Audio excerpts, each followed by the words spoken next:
ગરમીમાં માત્ર 2 ટીપા તેલમાં કંઈ હેલ્ધી અને ટેસ્ટી ખાવું હોય ને ઓછા લોટમાં, તો આ નવો નાસ્તો જરૂરથી ટ્રાય કરવા જેવો છે. એના માટે ફ્રેશ લીલી મકાઈ લેશું, એને સરસ રીતે આ રીતે ખમણીથી ખમણી લેશું.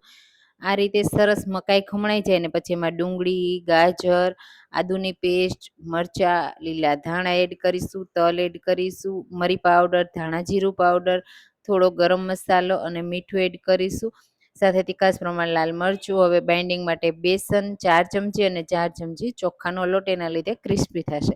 મિક્સ કરી દેશું અને હાથથી આ રીતે મિક્સ કરશો અને બસ આ રીતે લોટ બંધાઈ જશે. પાણી એડ કરવાની જરૂર નથી. હવે આ રીતે તવામાં હલકું તેલ લગાવી દેશું અને પછી આ રીતે બોલ્સ બનાવી હાથમાં પાણી લગાવી આ રીતે સ્પ્રેડ કરી લેશું. તો પતલું એવું સ્પ્રેડ કરવાનું એટલે ક્રિસ્પી પણ થાય અને સરસ રીતે શેકાઈ જાય. ઉપરથી 2 થી 3 ટીપા તેલ આ રીતે સ્પ્રેડ કરી લેશું. ઓપ્શનલ છે, નો એડ કરો તો પણ ચાલે. એક સાઈડથી ક્રિસ્પી થઈ જાય ને પછી બીજી